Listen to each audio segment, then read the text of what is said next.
Olá e seja bem-vindo à nossa quinta aula, no curso Prudência entre Lobos. Tem sido para mim uma grande honra, um prazer imenso poder estar transmitindo esse conteúdo, porque eu sei, entendo perfeitamente da importância de tudo isso que tem sido ensinado aqui, de coisas que a gente ainda vai falar, inclusive agora nessa quinta aula. Deixa eu compartilhar aqui meu slide com você. E um assunto assim que, se a gente realmente prestar atenção, a gente muda, muita coisa dentro da nossa postura, dos nossos hábitos diante da vida, das situações, ao nosso favor. Então, falei aqui na aula passada, dei uma introdução falando que aqueles que falam mal do assunto energia tem uma carga de ignorância muito forte. Por quê? Isso é física, muito comprovado, inclusive pela verdadeira ciência, porque a gente tem dois tipos. Paulo ele falou para Timóteo, para ele se afastar, para ele ficar atento, vigilante, com a falsa ciência. Então a gente vê que tudo tem dois lados, porque o adversário ele tem a sua criação, e ele imita, ele não pode criar nada novo. Ele pega aquilo que Deus já criou e aí ele adultera aquilo ali para que esteja mais apropriado com os seus interesses. Então, às vezes, quando é falado sobre energia, pensa, é uma questão esotérica, é espiritualista, é uma coisa assim que não está dentro dos ensinamentos bíblicos. Nada mais ignorante para se dizer.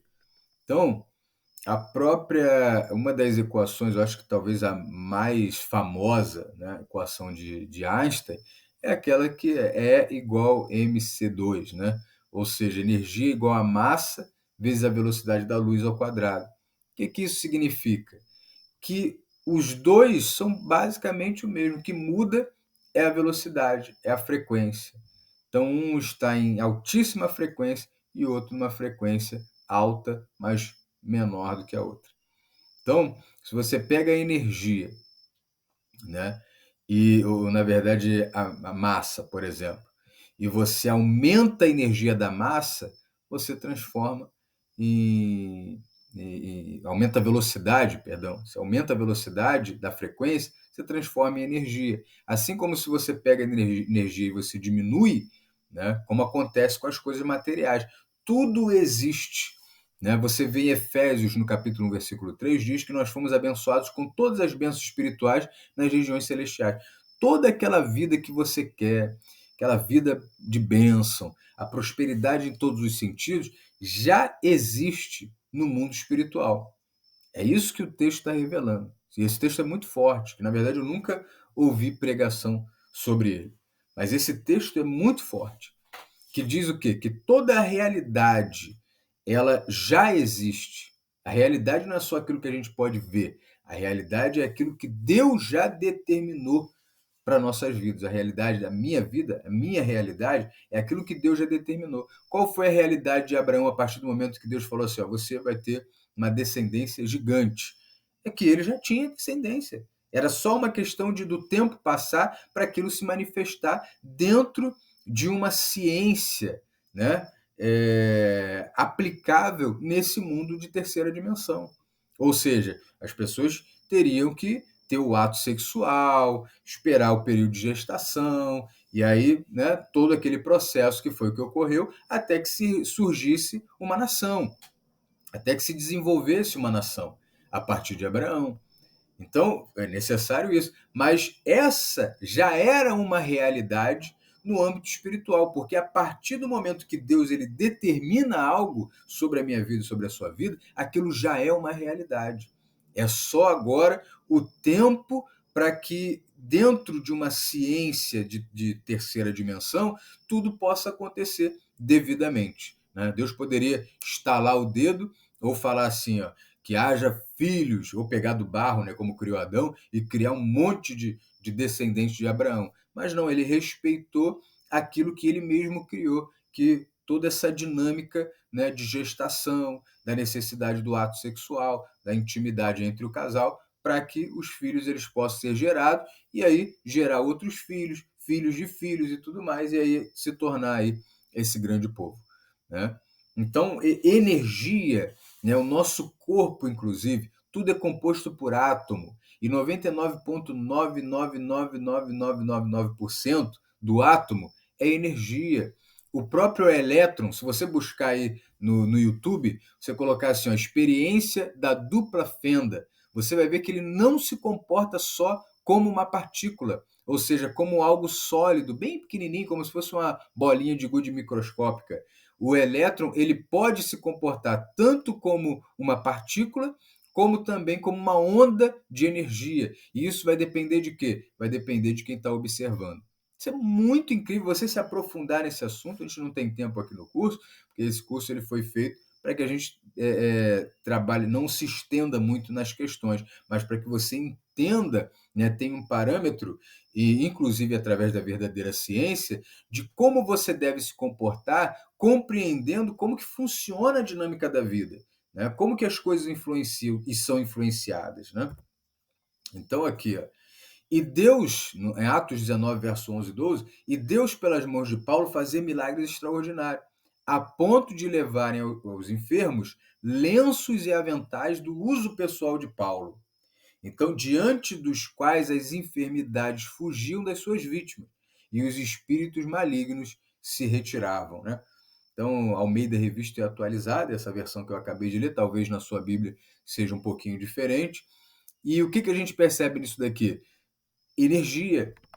Ou seja, você vê que quando uma macumba, né, um trabalho aí oferecido para o inimigo, ele é realizado, muitas das vezes exige a peça de roupa, um fio de cabelo, alguma coisa que a pessoa, né, que é a pessoa alvo ali daquele feitiço, daquele trabalho, ela tem contato ou tem dela. Por quê? Porque tem uma carga energética dela ali. E a gente vê isso nessa realidade aqui. O problema é que quando a gente lê certo tipo de coisa na Bíblia, a gente não vê como uma revelação para os dias de hoje, para a dinâmica de vida, né, para uma aplicação pessoal, né, contextual desse momento presente. A gente vê que a gente pensa assim, não, daqui é Paulo, daqui foi naquela época e tal, não é uma realidade universal, atemporal, né? A gente não vê dessa forma.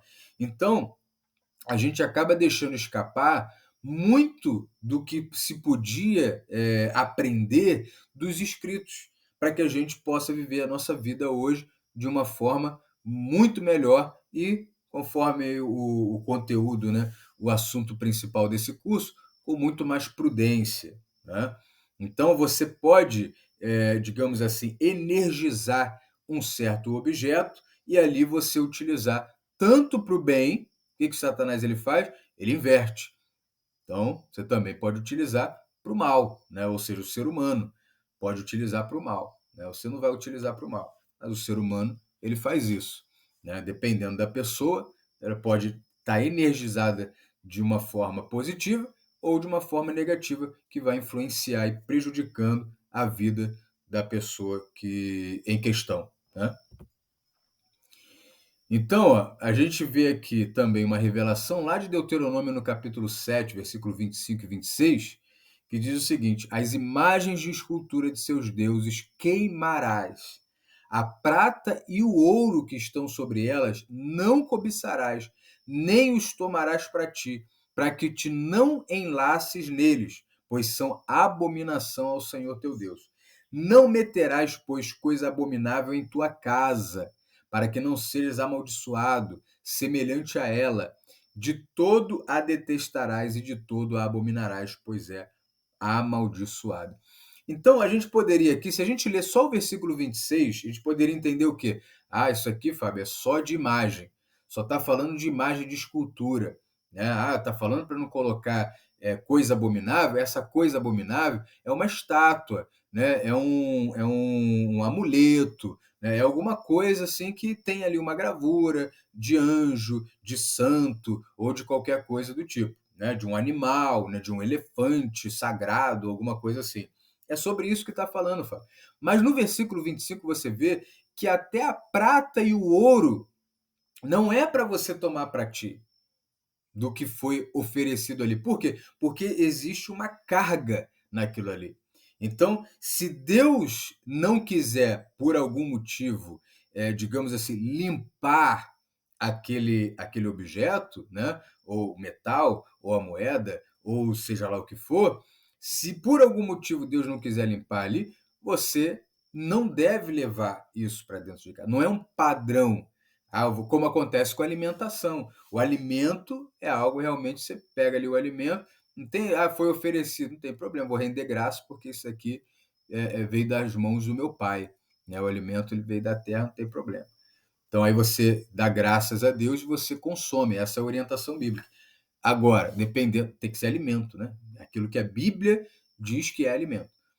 Então, em relação às outras coisas, tem que ter atenção. Porque, de repente, assim como os lenços, o lenço e o avental, né, de Paulo, pedaços de tecido, né, que ele carregava, eram energizados positivamente e levavam à cura e à libertação, Satanás ele vai fazer diferente, vai fazer o contrário. Vai levar doença e problema, doença e prisão, doença e conflito, doença e briga. Então, uma série de problemas aí que você pode ter se você não tiver vigilância naquilo que entra para dentro da sua casa. Aqui agora a gente vai falar sobre também um assunto muito importante que requer muita atenção. E eu quero separar esse assunto até mesmo na próxima aula, porque a gente vai se aprofundar um pouco mais sobre esse fato, né, que é a energia presente, né, ou aí a maior composição do nosso corpo. Então, nos vemos na sexta aula. Deus te abençoe.